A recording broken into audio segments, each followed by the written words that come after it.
Read by Dale Grothman. The Thing at Nolan by Ambrose Bierce. To the south of where the road between Leesville and Hardy, in the state of Missouri, crosses the east fork of May Creek, stands an abandoned house. Nobody has lived in it since the summer of 1879, and it is fast going to pieces. For some 3 years before the date mentioned above, it was occupied by the family of Charles May, from one of whose ancestors the creek near which it stands took its name. Mr. May's family consisted of a wife, an adult son, and 2 young girls.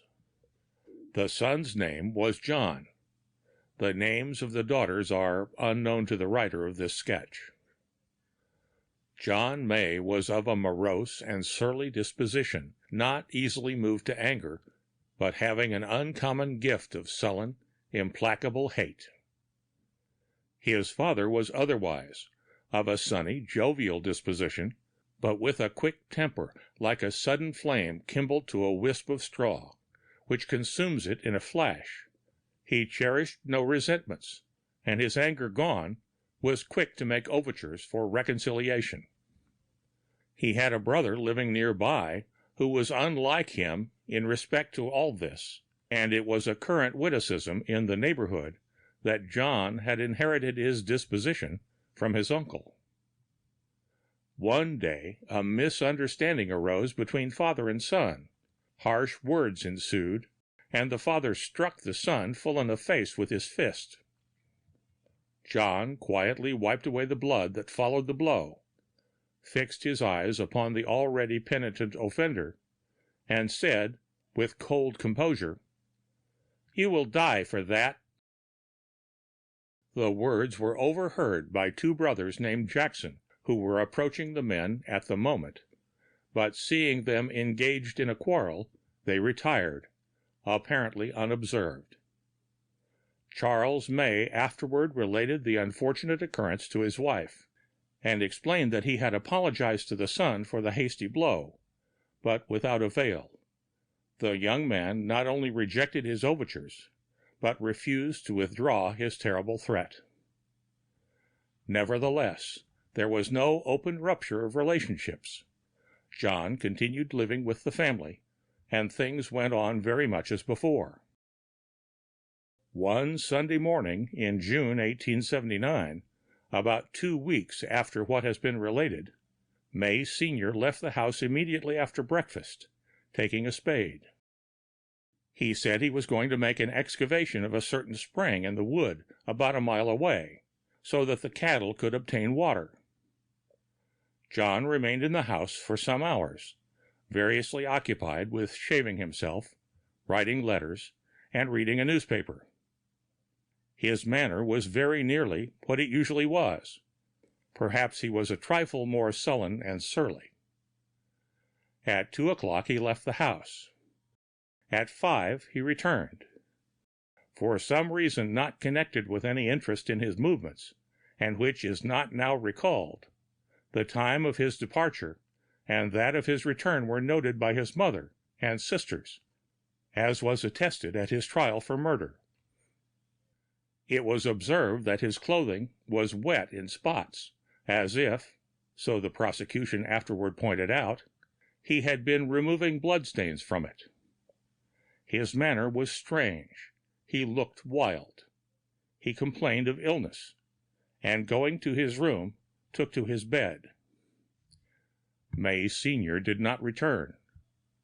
Later that evening the nearest neighbors were aroused, and during that night and the following day a search was prosecuted through the woods where the spring was. It resulted in little but the discovery of both men's footprints in the clay about the spring. John May, in the meantime, had grown rapidly worse with what the local physician called brain fever, and in his delirium raved of murder, but did not say whom he conceived to have murdered, nor whom he imagined to have done the deed. But his threat was recalled by the brothers Jackson, and he was arrested on suspicion, and a deputy sheriff put in charge of him at his home. Public opinion ran strongly against him, and but for his illness, he would probably have been hanged by a mob. As it was, a meeting of the neighbors was held on Tuesday, and a committee appointed to watch the case and take such action at any time as circumstance might seem to warrant. On Wednesday, all was changed. From the town of Nolan, 8 miles away, came a story which put a quite different light on the matter. Nolan consisted of a schoolhouse, a blacksmith's shop, a store, and a half-dozen dwellings. The store was kept by one Henry Odell, a cousin of the elder May. On the afternoon of Sunday of May's disappearance, Mr. Odell and 4 of his neighbors, men of credibility, were sitting in the store smoking and talking. It was a warm day, and both the front and back doors were open. At about 3 o'clock, Charles May, who was well known to 3 of them, entered at the front door and passed out at the rear. He was without hat or coat. He did not look at them, nor return their greetings, a circumstance which did not surprise, for he was evidently seriously hurt. Above the left eyebrow was a wound, a deep gash from which the blood flowed, covering the whole left side of the face and neck and saturating his light gray shirt. Oddly enough, the thought upmost in the minds of all was that he had been fighting and was going to the brook directly at the back of the store to wash himself. Perhaps there was a feeling of delicacy, a backwoods etiquette that restrained them from following him to offer assistance. The court records from which, mainly, this narrative is drawn are silent as to anything but the fact. They waited for him to return, but he did not return. Bordering the brook behind the store is a forest extending about 6 miles back to the Medicine Lodge Hills. As soon as it became known in the neighborhood of the missing man's dwelling that he had been seen in Nolan, there was a marked alteration in public sentiment and feeling. The Vigilance Committee went out of existence without a formal resolution. Search along the wooded bottomlands of May Creek was stopped, and nearly the entire male population of the region took to beating the bushes about Nolan and in the Medicine Lodge Hills. But of the missing man, no trace was found. One of the strangest circumstances of this strange case is the formal indictment and trial of a man for murder of one whose body no human being professed to have seen, one not known to be dead. We are all more or less familiar with the vagaries and eccentricities of frontier law, but this instance, as is thought, is unique. However that may be, it is of record that on recovering from his illness, John May was indicted for the murder of his missing father. Counsel for the defense appears not to have demurred, and the case was tried on its merits. The prosecution was spiritless and perfunctory. The defense easily established, with regard to the deceased, an alibi. If, during the time in which John May must have killed Charles May, if he killed him at all, Charles May was miles away from where John May must have been, it is plain that the deceased must have come to his death at the hands of someone else. John May was acquitted, immediately left the country, and has never been heard of from that day. Shortly afterward, his mother and sisters removed to St. Louis. The farm, having passed into the possession of a man who owns the land adjoining and has a dwelling of his own, the May house has ever since been vacant, and has a somber reputation of being haunted.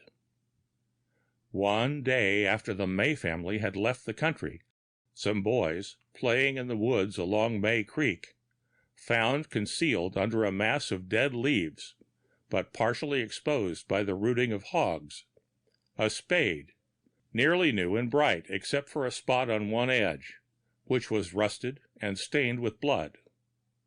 The implement had the initials CM cut into the handle. This discovery renewed in some degree the public excitement of a few months before. The earth near the spot where the spade was found was carefully examined, and the result was the finding of a dead body of a man. It had been buried under 2 or 3 feet of soil, and the spot covered with a layer of dead leaves and twigs. There was but little decomposition, a fact attributed to some preservative property in the mineral-bearing soil. Above the left eyebrow was a wound, a deep gash, from which blood had flowed, covering the whole left side of the face and neck, and saturating the light gray shirt. The skull had been cut through by the blow.